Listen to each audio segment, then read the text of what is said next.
Welcome to the AI Policy Podcast, a podcast by the Wadhwani Center for AI and Advanced Technologies at CSIS. I'm Gregory C. Allen. And I'm Andrew Schwartz. Join us as we dive into the world of AI policy, where we'll discuss the implications of this transformative technology for national security, geopolitics, and global governance. Welcome back to the AI Policy Podcast. I'm Gregory C. Allen. Today, we've got a special episode of the podcast in a conversation with Jeff Alstott, who wears two hats. He is an expert. That's the real title. I learned this today. He's an expert at the National Science Foundation, where he is the program director for assessing and predicting technology outcomes, which does a lot of future forecasting in order to help inform policy and research agendas. His other hat is that he is the director of the Center for Technology and Security Policy, aka TASP, at RAND.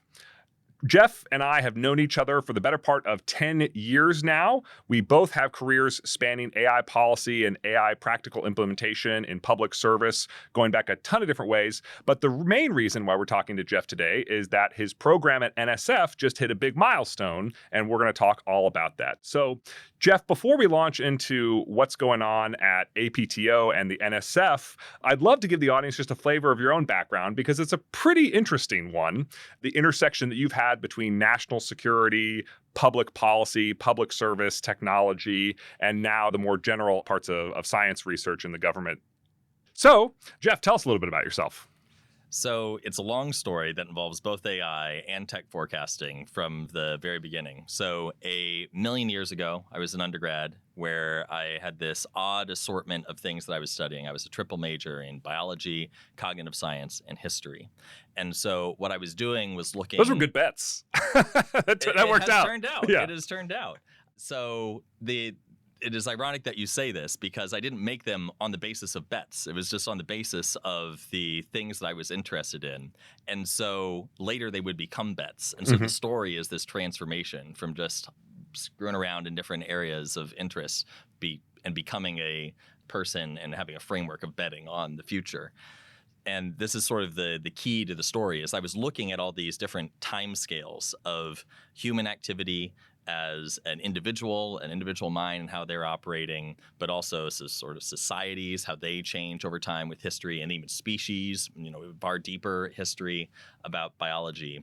And so I was in this thought soup of thinking about information processing at these many different temporal scales and seeing the evolution of these things and how they can change, how empires can rise and fall, how people can behave differently over the course of their life, and how species can come and go, and so on. And after mucking around that space for a few years, I finally hit upon the right set of thoughts to realize, oh wait, history isn't over. All of this is going to continue in the future, and it's going to continue changing.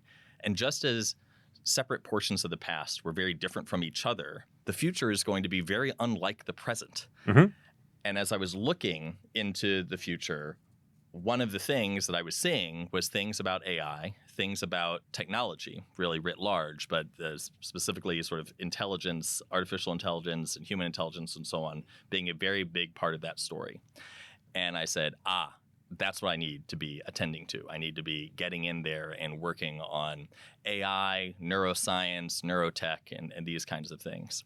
So I'd already sort of cut my teeth in research with rats in mazes, like literally running white rats in mazes while wearing a white lab coat, holding a clipboard and everything. Wow, like a total cliche. Yes, yeah, okay. Those are my first published papers, were on the behavior of rats. But then I moved into neuroscience and computational neuroscience, eventually got distracted by some more generic stuff in statistical physics. But I was in this soup of thinking about how brains are operating and trying to deeply understand information processing in the brain and in general for the purposes of AI, for the purposes of neurotechnologies, things like brain-machine interfaces. So I gotta say, I didn't know this part about your life story, which is super fascinating, but there's actually an interesting parallel with my own, because I literally in undergrad, I ended up majoring in political science, and then I ended up working in like corporate strategy and tech stuff. But there was like a moment of truth one summer where I had to decide what my summer internship was going to be. And I was debating between interning on the Hill and following this professor to go study literally monkeys in Costa Rica, because my other big passion was the evolution of human intelligence, which was like a big thing at my university. And so this sort of like back and forth between artificial intelligence on the digital side and the evolution of intelligence on the biological side, I guess is a parallel of both of our life stories. Yes, and I see this occasionally. Like, it's more than just the two of us. There are a few people who are running around the national security system here who at some point were doing something with cognitive science or evolutionary psychology or neuroscience or something like this, and they think about intelligence in a additional set of ways. I don't want to say like a more expanded set of ways, but there's sort of additional tool sets that are brought to bear on this. I think this is really important. So I was studying these things and I was working in neuroscience. And a thing that I came to understand is that, especially in neuroscience, but also in many other areas of science, we are fundamentally gated by our ability to collect data. That we have questions that we know could be answered with certain sorts of information if we just had it. And sometimes that means that we have this difficulty of going back in history and collecting certain data.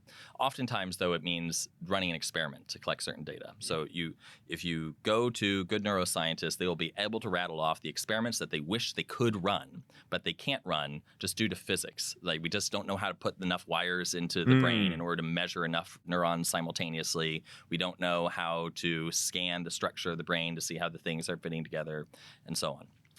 And oftentimes, the people that we hold up as the great scientists are actually the people who were just the first one to run the right experiment. And what they were enabled by was great engineering. That was new tools. And great measurement tools, right? Yes, Yeah, exactly. Sometimes the scientist is the engineer. Sometimes they just had a friend who's the engineer. Right. Sometimes they were just attending to the engineering progress, the technology progress, and said, okay, now I can run this thing. Yeah. And so you look at Nobel laureates, and many of them are actually sort of defined because they took an action that looked like this. And so remember, I was in this neuroscience game because of the aspirations of future technologies. Mm-hmm. And I was realizing, wait a minute, so it's technologies that are actually dictating progress within neuroscience. So it's tech in and tech out. Yeah. And I said, all right, I need, if I'm going to be playing in this space, to really fashion my bets on the basis of when different technologies will arrive in order to sort of be there at the right moment, in order to leverage that technology. Okay, so there's this insight that you have around the availability of measurement technology. And so then you realize, okay, my career is either going to be sinking or swimming based on my ability to sort of predict when various measurement technologies are going to be available in order to run the juicy experiments that I'm not unique in knowing that these would be the juicy experiments. A lot of people know these would be the juicy experiments. So you get interested in tech forecasting kind of as the means of becoming a good experimenter. Am I right? Yes, in order to make the right bets of not be wasting your time for years, right, when in fact you're fundamentally gated by something happening in physics and measurement tech somewhere over there. And so I already knew that the changing face of technology into the future was a big deal. This is why I was, in fact, in this game. But this was me trying to get more tactical about trying to make more specific claims of when certain technology capabilities would be out by certain years, right? Even decades into the future. Yeah, so you realize that it matters that you're good at predicting when technologies arrive. And so then you're starting to think like, okay, how do you get good at predicting when technologies are going to arrive? Exactly. So what I did... This is like a game every venture capitalist has to play, but you're playing it from a kind of a different angle. Yes, and we're going to get actually back to the VCs. So I just went to the literature and said, all right, what do we all know about technology evolution for the purpose of making accurate enough predictions of technology capabilities out years or decades in the future? And turns out not good. You do the literature review and it's like one person who's like the embarrassment of their department in some sleepy university, or... Yeah, it's not that we know nothing, but what we know is comically thin. And we think we know more. So there's plenty of anecdotes. There's plenty of people who have their favorite principles of technology evolution, saying this factor or that factor is important. And they may be right, but the level of empirical evidence that these different factors are in fact critical over the span of years and decades, particularly decades, is just incredibly thin. Almost all that we have... So there's like folk wisdom, but there's nothing super rigorous or... And to be clear, the folk wisdom is probably right in some places. Yeah, it's not probably useless, wrong but in it other is places. fundamentally limited by the ways Right. that folk wisdom is limited. Right, Yeah. exactly.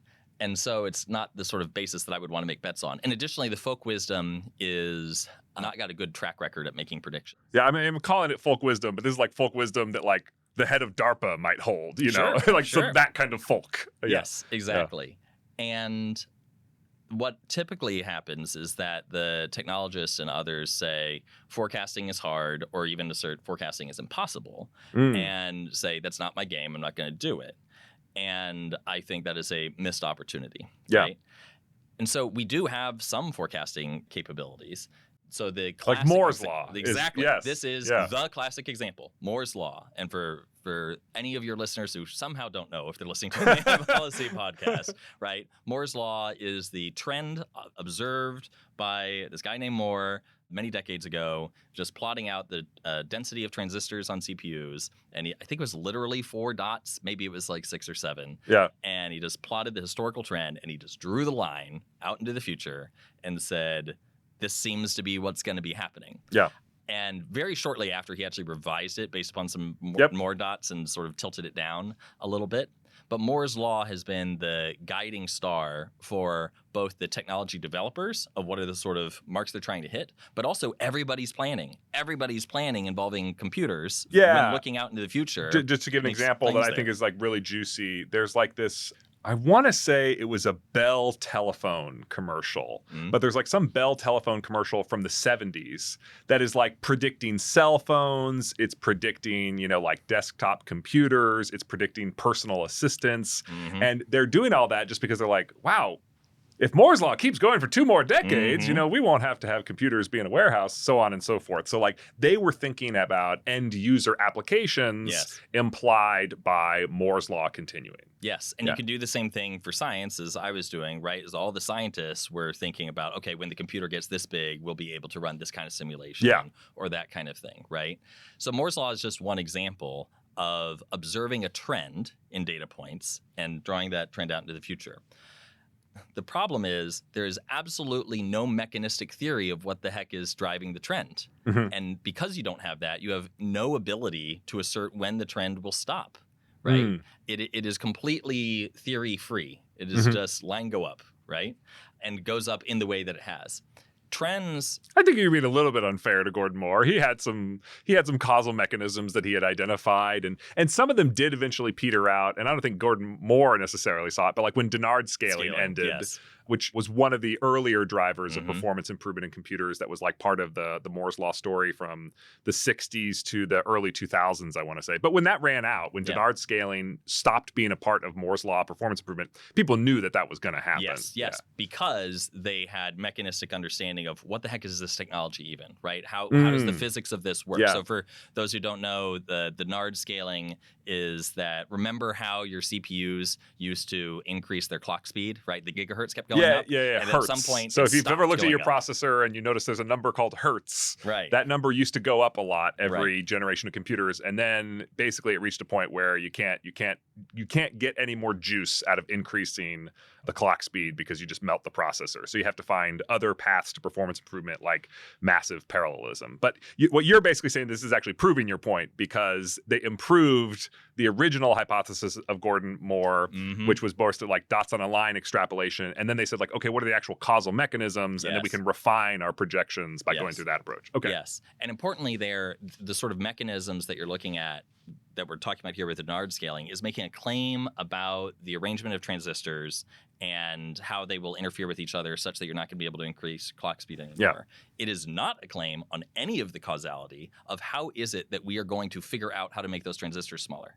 The invention process. Right? It is a claim about the thing invented, not the process of inventing, right? It is the process of inventing that we need mechanistic models of. And I see some of this stuff, like for a while, there was a corollary to Moore's Law about the capital intensivity of building a leading edge semiconductor fab. So every time the chips are getting cheaper on a performance adjusted basis, but the factories to make the chips are getting like exponentially more expensive. And so that's a little bit around like the factors driving the process of inventing. Okay. So we've gone on this long tangent about Moore's law, but what we're basically getting at here is that your point is this is exhibit A of tech forecasting done in a rigorous way to meaningful ends. And it's an instance of this broader phenomenon that wouldn't it be great if the government didn't stink at this, right? Yeah. And not just government, the private sector as well, right? So who have a lot of natural incentives to want to be good at this. Absolutely. So going back to the sort of career story, since I think that was the original question. It was, yes. We're still on question one, audience. I realized that this was a big hole in our understanding as a civilization, and certainly a hole in my understanding. And so I said, all right, I'm going to pivot into working on this. And so I spent time in Singapore and at MIT working on this, and as an individual.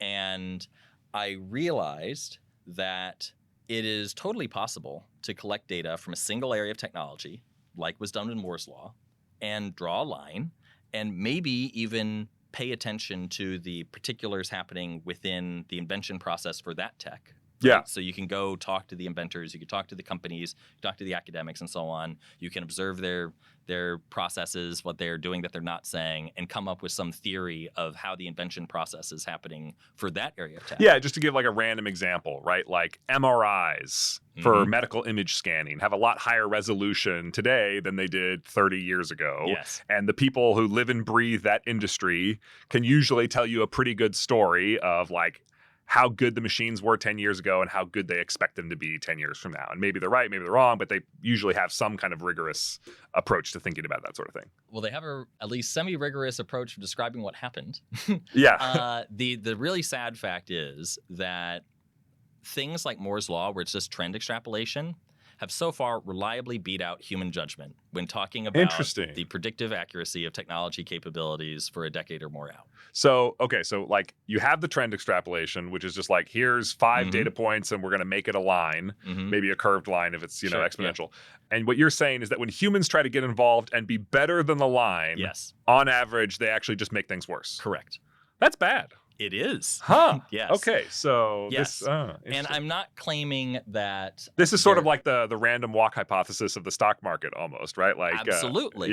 Right. The level of which we think we have knowledge where we very empirically do not on this topic of predicting technology capabilities for a decade or more out is just wild. Okay. And this has been illustrated through a variety of papers over the years, things that DoD funded, things that have been published recently about energy tech, this comparison of the expert forecasts in technology to very simple models involving drawing a line.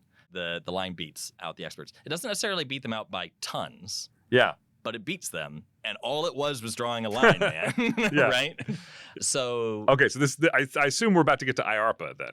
Yes. So what happened was I realized that looking at some individual area of technology, you could build a theory for that area of tech as to what is mechanistically going on with the invention process, the tech evolution process. But that may not translate to other areas of tech. Right? So you mentioned MRIs. So what is fundamentally going on with the MRI invention process may have similarities or dissimilarities to Moore's law. You would of course not think that MRI advancements are going at the same clip of Moore's law. They're not. They are advancing. Yeah, and you know, there was a period in human history where we had just broken the sound barrier. Yes. And it was like a popular wisdom that you would like read in popular science, like, oh, and when are we going to break the light barrier? Any day now, right? Yes, you know, and like I was born before the Wright brothers flew, and now there's people on the moon. So clearly we'll have colonized Alpha Centauri before I die, right? So there's people who are extrapolating lines and they just don't look like Moore's law. Like they run up against harder limits. Yeah. And so what we call this from a sort of statistics or data science perspective is that you can be overfitting, where you look just at one set of data, build out a model for that set of data, but it does not generalize to other data. And so if you want to be answering the mail on how to do tech forecasting, understanding tech evolution in a mechanistic way for tech writ large, you need to not overfit to certain specific tech. Right. It is a mistake to You don't just want to look at assume Moore's that law. every economic sector, every technological sector is going to look like Moore's law. Right, because they don't. Yeah, they in fact do not. Some do, but many do not. So you need to have more data on a greater set of technologies. Mhm. And so this is now going back to the lesson that I said earlier of how science is gated by the data that we Mhm. have, right? So I can tell you, in order to advance the science on this, we are going to need a breadth of data on technology evolution from many different areas of technology, ideally, a few thousand. And that is tricky. And the reason that it's tricky is that the data is hard to collect. And I will get into how it's hard to Mhm. collect. But what I realized is that me as an individual contributor, I wasn't going to be able to achieve the scale of data that was needed to, in my mind, make the sort of predictive causal models of what's going on with technology evolution. So I started shopping around. I made grant proposals to NSF, which were turned down, but I don't hold that against them. I talked to VCs. I talked to hedge funds. I talked to big tech companies. And they all said, we don't want to fund this, but when you figure out the results, we totally want to hear what the answers are, which was When bananas. you figure out how to predict the future, please call us. Yeah, But we're not going to pay for it. Okay. Yes, exactly. Eventually, I found product market fit with IARPA. So IARPA bit. So I was hired Okay, to so IARPA. I think most folks probably know what IARPA is, but for those who don't, it is the... Yeah, so IARPA is the Intelligence Advanced Research Project Activity. It's like DARPA, but for the intelligence community. So it runs 3 to 5 year programs on the order of $5 to $15 million a year for each program on exquisite technical bets. So things about quantum computing, things about certain high performance computing or classified things that the IC gets up to, AI stuff, and indeed forecasting work, right? Because the intelligence community cares a lot about predicting the future. Yes, right? Yeah. yes, because it's the things that the policymakers ask, right? Because policymakers are hearing all this noise from all these different sources of different issues that they have to attend to. Yep. And they turn to the intelligence community, who's supposed to be their helpful assistant in all this, and say, filter out the signal from the noise, tell me what is going to come in the future. And if you don't know, at least give me probabilities on them. Tell me this thing is at least 10x more likely than this other one, so I can allocate my attention and assets accordingly, right? We are moderately confident that the Soviet Union is going to collapse, Yes. So IARPA, from its founding, had been quite good at this, right? So it had done a lot of different programs relating to geopolitical forecasting. So things like, will there be a famine? What are the election results? The stuff with COVID pandemic forecasting would have been right in the lane of the kind of things that IARPA was doing. Okay, and so what IARPA is trying to do is, like, the intelligence community is always trying to predict the future, and they have all their training methodologies, and IARPA is sort of wondering, like, hey, can we actually start tracking accuracy of very specific stuff, like who is going to win this election? Is this government going to be overthrown? Is there going to be a famine in such and such country? And this is work that you were deeply involved with at IARPA, right? I was hired to expand on it into the science and technology realm. Got it. So just point of fact for anybody listening, I suspect that IARPA never actually did any work about election forecasting, at least not U.S. election forecasting. But that is, in fact, the prime thing that people know all these methodologies for today, is that every 2 to 4 years, everyone goes bananas on election forecasting. And indeed, the sort of techniques that were funded out of IARPA and elsewhere are brought to bear by others. Yeah, like the thinking in bets stuff. I mean, that's like the whole point of Nate Silver's new book, right? Yeah. So IARPA had already had a program about trying to forecast certain things within science and technology, and I was hired to carry that torch forward under the sort of thesis that I just described of technology capabilities into the decade and longer future are going to be fundamental drivers of human society, the rise and fall of nations. So we need to be able to describe how these things are going to change, and we need to do so at least halfway accurately. So let's collect a bunch of data that we will then use to make predictive causal models. And so turned out that collecting the data was harder than I thought. I was correct that there was a data bottleneck. All the relevant scientists in this area said, yes, if we could get that, that'd be good. The difficulty was that collecting each individual piece of data, it's a technical data point. It's something about technical facts, which means that whatever is your process for looking through a document and extracting this technical data point it needs to be technically savvy. right? And you didn't have large language models at the time. Exactly. Yeah. Right? So you had keyword counters and you needed semantic analyzers. exactly. Yeah. So How ironic that your entire undertaking was limited by measurement technology available. This is this is really your life coming full circle. Yes, everything connects to everything else. So we tried having subject matter experts in the loop, and they're just too expensive per data point, right? Try to have the crowd's just not able to process accurately enough at scale. I had thought originally that companies that make these products just in fact have the data in an organized way, right? Yeah. Because I was used to looking at Moore's law, Right. and everybody knows that data exists. Yeah.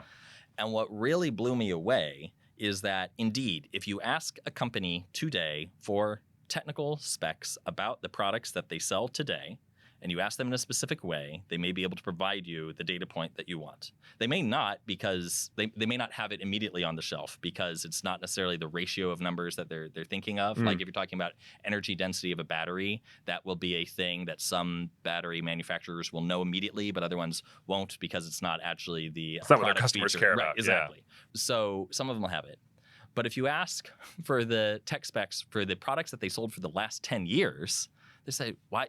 We don't keep that data around. Yeah, right? yeah. Like maybe like there's a filing cabinet somewhere with like the advertising brochure, but like nobody's put this into a spreadsheet. Exactly. In a lot of industries anyway. Exactly. And some, of course, they do. Yeah. So indeed, there are these product data sheets. These are the technical brochures for certain products that exist in closets or on tape, or magnetic in tape, libraries, right? Our old friend. But you have then just necked down to where the data is. You haven't actually processed the data, right? You still have to go read through it and parse it. You have to do unit conversions. Oh my God, and unit conversions. I remember at one point I was looking at how much communications capacity could go through communication satellites. And today it's all gigabits per second, right? But if you go back 10 years, they didn't think that way. They thought in hertz of spectrum that was allocated to it. So, you go back 15 years and there's a massive units change. And it's not like changing from kilograms to pounds. It's like changing from kilograms to meters in terms of like what they care about. So yeah, this is not an easy task, what you're trying to accomplish. Yeah. So I got to IARPA to do this. And over the course of about a year, we identified this isn't going to work. It's not going to pan out because of the data bottleneck, because we'll have to spend billions of dollars in order to make this work. Hence why the hedge funds wouldn't fund you, but they would be interested if you got the results. Yeah. I do wonder if they were able to anticipate this particular bottleneck and just hadn't told me. I don't think so, but it would be amusing if, in fact, the funders were accurately forecasting a thing that I was failing to. So remember that I did a bunch of AI stuff and neuroscience stuff. Yeah. And so when I got into government towards the beginning of the Trump administration, it seemed like government had just learned how to spell AI. Yeah. And everybody was very excited about AI. So this tech forecasting thing was not panning out.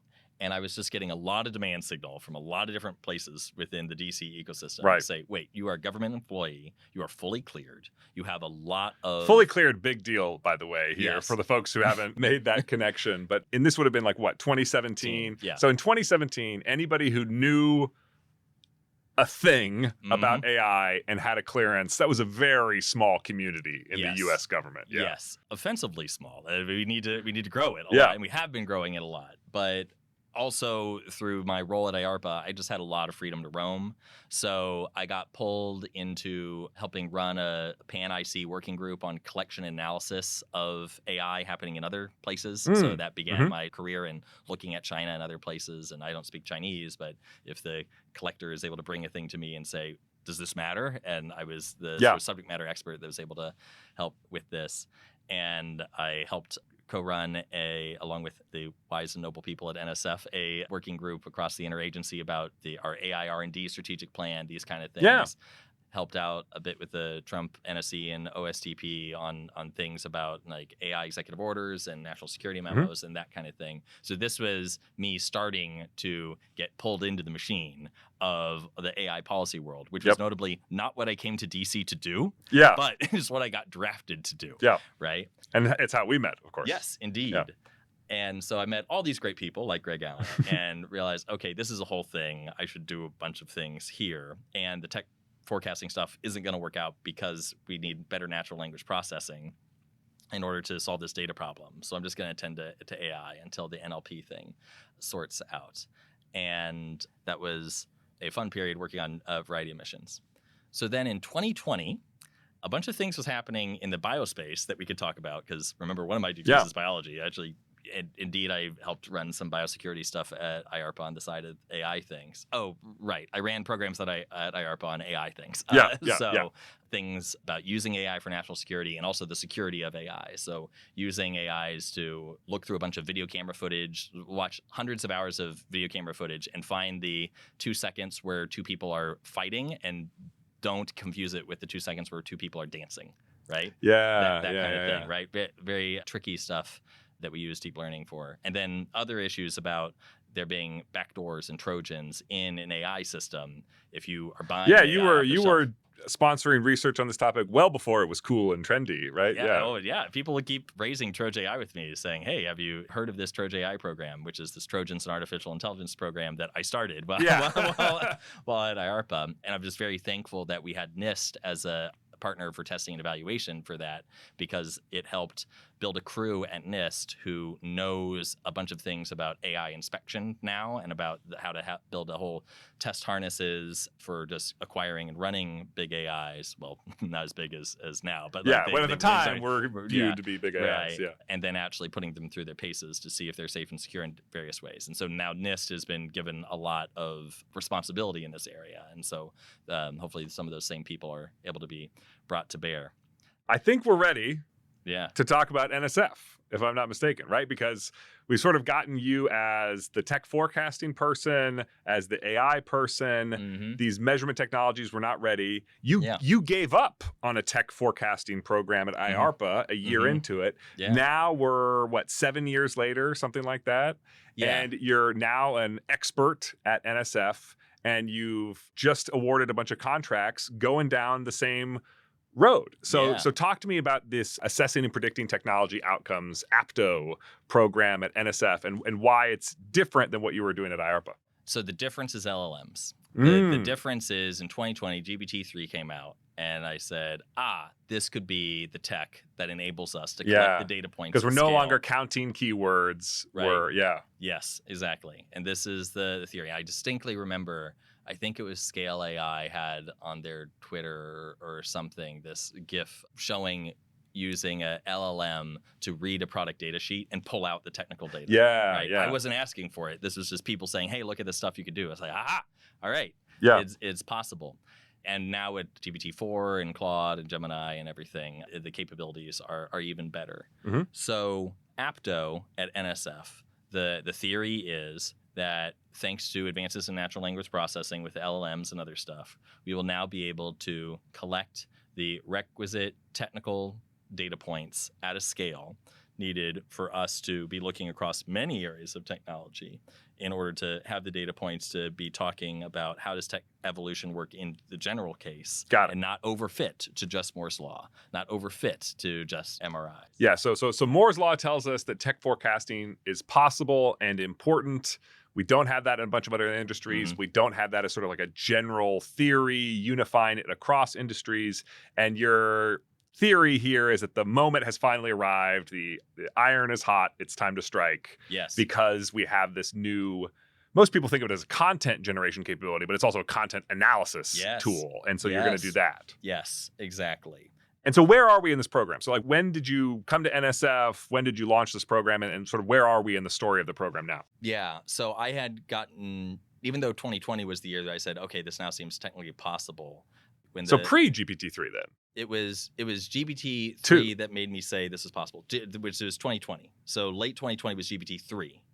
3.5 okay, is yes, now I see what you're saying. GPT in late 2022. Yep. Right, and then so you had the early access before the common man and woman was able to access ChatGPT. Well, GPT-3 was not a chatbot. I mean, it was a next word predictor, and it was, I suspect, an open source model. I think they had API access at that time. Something so like you could that. get it. You could get it. Yeah. And I said, okay, it's worth making the bet now. Yeah. And I was, in fact, intending on making the bet at IARPA because I'd been hired for a 5-year term and I was 3 years in. But remember, I'd been doing all this work on AI and tech competition things, right? And so when the Biden administration came in and formalized a bunch of stuff that the Trump administration had been doing by creating this directorate within the NSC on technology and national security, Yep. I got detailed from IARPA to there to go work on a bunch of things involving tech competition. One of the highlights of which is AI chip controls, which we could talk about, but is an example of making a bet on the future of tech, right? And maybe our bets are right, maybe they're not, but we're going to see. So I ran out the rest of my 5-year clock at IARPA at the NSC and OSTP, and then, all right, now we're here. Now we're here. Right. We're at Went to NSF. Yeah. Right. And with even better LLMs in tow, including fantastic open source ones like Llama and so on. And we said, okay, let's try to do this. So the APTO solicitation came out, I don't know, late last year, but we've finally made the awards to our initial tranche of awardees. So we've got academia, yes. We also have small businesses that are in there as awardees who are all attacking different parts of this problem. So these are research organizations. They're getting a grant from the NSF. And it's cooperative agreement, actually. Cooperative agreement. And this is actually important because APTO sits within this new directorate at NSF, TIP, the Technology Innovation and Partnership Directorate. Okay. And so one of the things that APTO is doing is bringing this mindset of we're asking you, the researchers, to do a very particular thing, and we need you to do that thing. And in fact, if you are not doing that thing or fail to do that thing, we will no longer fund you to do that thing. I see. So these are not unrestricted grants. These are sort of cooperative agreements with milestones and checkpoints and like go, no-go decisions. So our announcement is that we're made awards that could go up to something like $52 million. Wow, that's real money. Okay. Oh, yes. But there's only the first tranche of money goes out this year, and it could be that some or all of those bets do not pan out, and that we will in fact stop paying out the money. Right? I see. You're not required to spend $52 million. Right. You're going to test the water, see if some hypotheses pan out, see some partners pan out. Yes, exactly. Okay. And we will have a new solicitation this fall that will open the door for another set of awardees. Right. So continue this going, but all these performers will have different bets. Some of them are making a pure data play. They have no concept of tech forecasting. All they think about is tech data extraction, right? That's their whole game, right? And whether they're using LLMs or other things, that's their focus. Others are focused just on the predictive causal modeling. Once you give me the data, can I actually use this data to uplift our abilities beyond trend extrapolation, right? Can we beat drawing a line for making our predictions? Some performers are teams of both of those crews, right, that are operating together, which can have advantages or disadvantages if you have like vertical integration, right? So these performers are not in competition with each other. We have the money to fund all of them into the future. And so because of that, we want them to be sharing tricks between each other, right? So it could be that this one crew that we funded that just does the data extraction, they feed all their things into the other crew that just does the predictive causal modeling, right? So I think one thing that's worth drawing out here, and it's a very important part of the DARPA philosophy, and I assume the IARPA one too, is that like one of the ways that IARPA accomplishes its mission is not by saying we need X capability and we're going to fund Y company to create that capability. They also just say like, we need a domain of researchers. We need a community of researchers to exist in this field, right? Like there wasn't a field of stealth technologies. And DARPA said, okay, we need these people to exist. And so they created a community of graduate students and professors and then companies who are like doing this. And it sounds like at NSF, you are sort of taking what was at one point folk wisdom, and you were trying to create the community of researchers in the United States about rigorous technology forecasting across multiple technologies and domains. Is that fair to say? Yes. To be clear, there has been a community, but it's been very small because it's been people who are willing to put their nose to the grindstone on this, even though the data collection issues have been hard. Yeah. Right? So and some of those people are amongst our awardees, people who have been actually at this problem for a long time. Across multiple domains? Yes. And so... Oh, interesting. Because I mean, I know there's people out there who predict what's going to happen in genome sequencing, what's going to happen in blah, blah, blah, blah technology. But like the community must have been pretty small to like try and do this across technologies. Yeah. Like count on 2 hands. Okay. Yes. Like, And you quite found them small. all. And I mean, and if you're talking PIs, 1 hand, really. Okay. What they had been doing is just the absolutely heroic and laborious application of grad student hours to go read through a bunch of documents and write down the numbers. And so, like convert these books to Excel spreadsheets. Yes, exactly. And from that, you can get data on, say, 100 different areas of technology. The data is spotty. The data has errors in it, including just conceptual errors of like, what are we even talking about here? Not transcription errors. And all of that data is on my GitHub. So because I pulled it together from basically 2 different crews who have been doing it. And you can make models from it and so on. But it's very clearly not at the scope or scale or detail that you would want. I mean, there's lots of, it's 100 different areas of technology, but if 30 of those technologies are all about chemicals and the price of chemicals getting better, it feels like you're not having a bunch of diversity, right? And it just happens because BCG had collected that data for some company, something like that, right?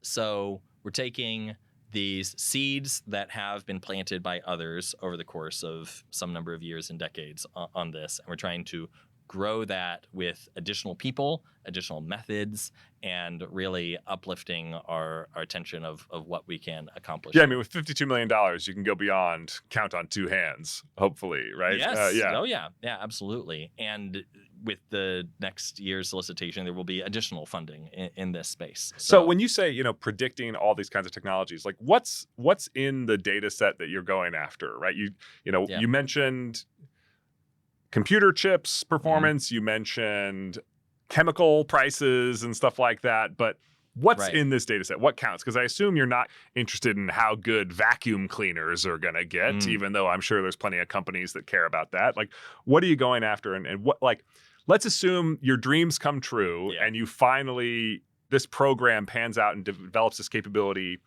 What are we going to do with that? Yeah. So all technology domains are possibly up for grabs. As I've said, we want to have something that's sort of robust across a lot of areas of tech, just as our theories of like biological evolution are robust across many different species, even if things can get weird sometimes. But our guiding star is the Chips and Science Act's list of 10 technology areas, right? Oh, Which okay. Right? It's in our solicitation to say these are our priority areas. AI is the first one, not because it starts with A, but of course it is the most important. Yes. and then, as this podcast proves, every week. Computing, energy, biotech, et cetera, are all in scope. Some of our performers are making targeted plays on bio or energy. Others are more domain agnostic and are considering many things like those, yes, but also 3D printing and other areas of tech. And are these all areas where like you can measure the performance of a system and you're trying to predict the improved performance of that system or performance per cost or... Right. So this becomes one of the conceptual issues of what do we even mean when we say a technology capability is improving? And indeed, this can be one of the sort of upfront difficult tasks that needs to be done for every domain. Oh, and you get some weird stuff because like sometimes there's a technology that's important to planet Earth. Yeah. And it happens to be that Japan has a monopoly on it. And so you're like tracing the path of price per performance. And then something happens with the Japanese yen to US dollar ratio. And suddenly like technology got worse that year. Like, no, there was a crazy exchange rate phenomenon. So LLMs are great and all, but this is still a hard task you're going after. So that particular thing that you just described of how does economics enter into this is a great example of a thing that we're being very deliberate about, is that APTO is focusing on technology capabilities separate from dollar signs. So things like energy density of a battery is how many kilowatt hours can you fit in a kilogram, right? But we are not saying energy density per dollar. Because of exactly those things that you just described, right? Is that people can be doing things with monetary policy or blah, blah, blah, that actually has nothing to do with did humanity figure out how to make the widget better, right? And this can make things easier for us. It can also make things harder for us because, in fact, dollars consolidate vast information, right? And so that if you can express lots of complexity in a single number. Yeah, right? and so if they you throw that out, you have to bring the complexity back in. Yeah. Yes. I'm just thinking about, for like example, satellite image resolution, right? the most important thing that's happened in that technology domain over the past 15 years or so has not been satellites getting better resolution. It's actually the average resolution of a satellite getting worse, but so much cheaper to be able to be, that level of worse. So this is tough. So the way that one way you might cash that out is things like and you could tell me how this particular thing won't work. It'll be like amount of fuel that was consumed to get to a pixel, right? Oh my being goodness. served to you by a satellite, right? Yeah. Something like that. Okay. Right?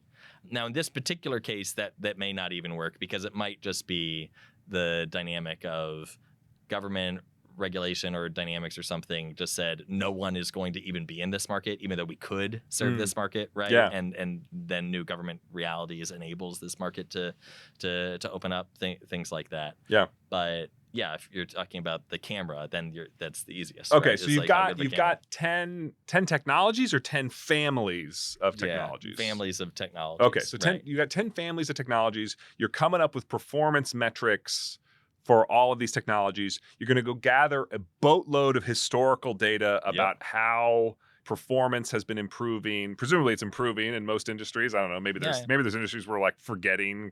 It happens. It happens. Yeah.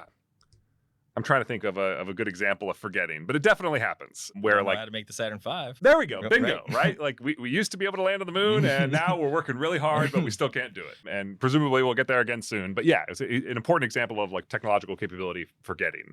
So you're gathering all these data points, you're going after this, and now you're going to, once you have all this big historical data set, then what's sort of the output of the program? So the fundamental measure or number that I'm looking for is show me your prediction accuracy at 5, 10, 15 years out, right? And you can quantify that as log loss, you can quantify it as other things. And if you have adequate historical data, the thing you do is that you train your model with, say, data up till 1990, and then you do the next 34 years worth of prediction using that model, using your held out data set from the quote future as seen by your model. Yeah. Right? In that, I mean, gosh, this is going to be so hard because in the example you literally just gave, right? You're going to be like, how good is a model trained on Cold War data at predicting post-Cold War technological progress outcomes? You know, that's going to be, God. And with Moore's Law, had you just done the dumbest thing of draw the line, you would have missed Denard scaling because Denard scaling popped off in the early 2000s, right? Yeah. So you'll need your model. So you're going to create multiple models for every domain, right? You're going to have like the dumb models, you're going to have some kind of more sophisticated models, and you're going to compete them against each other to try and come up with. Yeah. So my guess about how this will play out is that because this community that you're building is still making some of the decisions on this point. Absolutely. I mean, we're just getting started. I mean, we're having our kickoff meeting Friday, in fact. Okay. So, this is your guess as to how this is going to evolve, which may or may not be right. So my guess, just based upon how our analyses of other complex systems work, is that we will eventually come to the point where we understand that there are, say, 2 to 7 factors that explain over 90% of the variance in the data. And people have their hypotheses about 30 other factors. Turns out they don't matter. It's these like 2 to 7. Yeah. But the parameters on those factors, like the coefficients on the equation for each of those parameters, might be tech domain specific, right? So it could be, and this is a thing where I think we have some data from previous work that I think is compelling, where the actual, say, architecture of the tech itself, say if it's more modular versus not, make it easier to do iterated invention on it. So things like this is another dynamic with Moore's Law. I hypothesize that one of the reasons that Moore's Law has gone off at such a fast clip has been that everyone on the planet understood that the thing to do is make the transistor smaller. No one was wasting any time going off and making the transistor bigger, right? And there are, in fact, other architectural things you could do. But, man, you get so much juice out of just understanding make the transistor smaller, right? And this feels like a thing that's actually fundamentally better than make the tech bigger because when you scale things up, you run into problems of gravity, of things that certain sorts of scaling laws big don't work difference out as between well. computer chips and mining equipment, right? Yes. Okay. Or the I think a classic example of this is the scaling laws of the vats that you use for making aluminum thing. Is that you want the vats to be as large as possible because of the sort of ratio of surface area to volume for making a vat. But the problem is like making big vats like runs into a bunch of issues. So you're the size of a mountain, this kind of stuff. Whereas with transistors, there's plenty of room at the bottom, right? So we can just jam down so many orders of magnitude. So these are examples of sort of tech-specific factors that maybe are important factors overall, but the coefficient on the factor, how good that tech is in this factor, will be specific to that area of tech. And so I am imagining a state where we get to a general equation that then we fit for individual areas of tech, and then we run that parameterized model for that area of tech. Yeah. Right? And so this would be a reason for some areas of tech just advancing faster than others. All the ones that we just described, right? Man, Moore's law is fast, but it's not the fastest. There are other ones that are faster. Some things with like DNA sequencing just went way fast for a while. So this is a future that I would hope to get to. Not to say that there is just one fact that describes all of tech evolution, but that we have a sort of key set. You have like a default hypothesis equation, sort of like, okay, if you want to know how good is battery density going to be in 15 years, if you go to the APTO folks at NSF, they will give you a decent equation that might not be right, but you're probably not going to come up with a better null hypothesis than those folks, right? And in particular, we want to be able to give confidence intervals. So just the obvious thing to do in order to make your forecast better is to not draw a line, but to draw a cone of uncertainty. Right? So just as you see with the hurricanes when they come in, the weather forecasters gives you this cone of where it could go. You need to do that when forecasting out. So you have your 50% confidence interval, your 90% confidence interval, and you want it to be the case that if you say that this particular parameter, like energy density, say, has a 90% confidence that's going to fall between these two edges, that it falls within that 90% of the time. Not 100% of the time, not 10% of the time, 90% of the time, right? And if you're well calibrated like that, then that gives you a lot that you as a decision maker can hook onto. Right? So I'm thinking about this immediately from the perspective of the intelligence community, because I remember, I don't think it wasn't the most recent national intelligence estimate. I think it was 2 national intelligence estimates ago. There was this line that I thought was super interesting in the national intelligence estimate, which basically said, we are concerned that it is getting cheaper and easier to make bioweapons, right? So that like bioweapons as a weapon of mass destruction are becoming within the financial and technological reach of a broader range of actors. And this is pretty much bad news for planet Earth, but it's also definitely bad news for U.S. national security. So I can imagine that the intelligence community would look at the equations and the prediction, capabilities coming out of APTO, and they might say like, okay, like we literally have the job of predicting the future 25 years from now. Technology is going to be a part of that story. Our null hypothesis, right, for what the technological future would look like, we can like draw upon this forecasting techniques developed by the APTO thing. So it makes total sense to me why the intelligence community loves this. But this program is being funded by NSF. Yes. Yeah. So what's sort of in it for them? So R&D investment is an important thing, yes, on the national security side, but also on the civilian side and just sort of all of American society, right? APTO is particularly framed in trying to figure out the predictive power of R&D investment, right? So if Congress or private sector actor says, we're considering putting in $1 million, $10 million, $100 million or whatever into these different areas of tech, what should we be expecting that we're going to be getting out of this, right?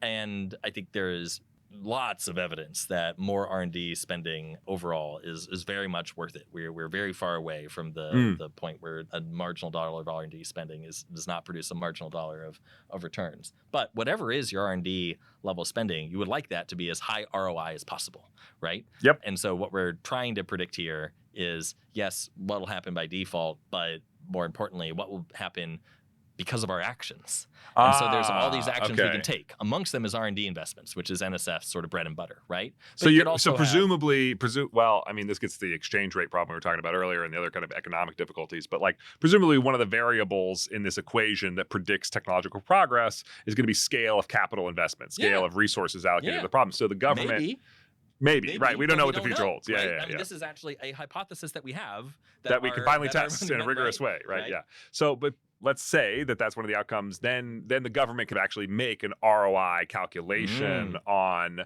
not just investments in R&D in the abstract, which you were just talking about on a GDP wide basis, but in a given field, like if we care about MRI scanning for cancer science, right? If we double the budget in that, how much juice are we going to get out? Maybe we can have a little bit more rigorous way for the government to make bets on the future of technology. Absolutely. It's not just government, private sector actors as well. Yep. Right? Those hedge funds, those VCs who turned you down. Yeah. Yes. They're going to come crawling back. We'll actually just be publishing it. So they don't have to They're going to be clicking on web links. Yeah. Yep. You should do the click tracking to see, who comes back for it. But this is going to be the task of many years of work, right? So, these initial set of awards, I think, are going out for 5 years. And I think we'll be in a very fortunate position if we have very material advancement from where we are now by year 3. We might have initial results in a year. I mean, because you don't have to have a crystal ball to improve upon our existing folk wisdom methods, right? But you're creating this domain of research, this community of researchers, and you're funding. Did you say 5 years? Is this program? Yeah, the individual awards can go up to 5 years. Yeah, so you've got 5 years. Perhaps there'll be a follow-on program. Who knows what's going to happen in 5 years? But you're sort of creating this community around rigorous technology futures forecasting, and who knows? Maybe you'll have some really interesting results after 2 to 3 years. The private sector will get even more interested in taking your stuff and running with it. So it's a really exciting kickoff you've got here. So when did you actually announce the awards? Oh, it was a few weeks ago. Whatever the link says. The link in the show notes. Yes, we'll make all this clear. Okay, that's amazing. And then in terms of the participants, you said it's a mix of universities, small companies, that kind of thing. Yeah. So there's 2 large teams that are headed by some universities that then have inside there some universities and some companies. Not to ask you which of your children you love the most, but is there any proposal that you want to highlight to the audience as especially promising or exciting? Or so just because we've talked about LLMs a lot, and I'm not asserting that any of my children are more favorite, but just because we've talked about LLMs a lot, and one of the things that your audience probably cares about. So our group out of University of Chicago has their sights on doing the modeling with a big LLM. Yep. So, and then use that LLM, which will then know a bunch about tech. Wait, sorry. Not just the data collection, but the actual forecasting and modeling will also be incorporated into an LLM somehow. Right. And the idea is that if the LLM is then super smart about tech, you can then use that LLM to go back and do the data collection better. Okay. Right? I don't know if this is going to work. Yeah, but that's the experiment they're running. Right. Cool. Exactly. So as we've been talking about all throughout today, it's that the same concepts will show up in a few different places again and again. That it's that the same issues of AI are on the input and the output. Yeah, you can't get away from things. Well, Jeff, this is an amazing program, and I'm really glad to see that your life story is finally reaching its apex. Downhill from here. Yeah, it's all going to be a disaster after this. This is the triumph before the fall. But I would be remiss if I didn't give you an opportunity to talk about the other hat that you also wear, which is your life at RAND, running the Technology and Security Policy Center, TASP. So just tell us a little bit about what you're up to there. I know there's a big AI component of all that stuff too. Yeah, so everything at NSF is my side hustle. So I work a day a week at NSF, but the other 8 days a week I work at RAND. Other 8 days a week, yeah. Yes, running TASP. So the mission at NSF is build tech faster and trying to figure out how all these factors affect that. And the mission at TASP is tech competition and tech risks, which is beat China and don't die. So big national security focus at RAND. Yeah, exactly. And so it's just a real blessing to be able to move between these 2 different thought spaces, right? The national security and more civilian world to be thinking about the entirety of tech policy from tech competition and national security lens. But, and so on that side, you're actually a performer. You're conducting the research. You've got a team of folks who are doing So we have 60 odd people, depending how you count, addressing different parts of tech competition and risk. So a bunch of stuff about export controls, about semiconductor manufacturing equipment and AI chips, and the game of keep away from China, but also things like banging on frontier foundation models and seeing what they can do for good and for ill, right? Yep. Things like that. Things about technology policy, right? So if we learn that indeed some area of policy really materially affects R&D investment effectiveness, then how do we execute on that? What is the actual move for the executive or for the Hill or for another country to actually make so closer to the policy part of the story and the government action? Yeah. Well, we've talked about on this podcast some papers that have come out of your program at RAND in the past. You're doing great work over there. I'm sure we'll be talking about them again in the future. Jeff Alstott, thank you so much for coming on the AI Policy Podcast. Lovely to be here. Thanks, Greg. Thanks for listening to this week's episode of the AI Policy Podcast. Be sure to subscribe on your favorite podcast platform so you never miss an episode. We'd also love to hear from you, so reach out to aipolicypodcast@csis.org with your suggestions and feedback. And finally, don't forget to visit our website, csis.org, for our latest research reports and events. This podcast was produced by David Lutfi, Isaac Goldston, Sadie McCullough, Teddy Foley, Sam Gonzalez, and Arena Petrick. See you next time.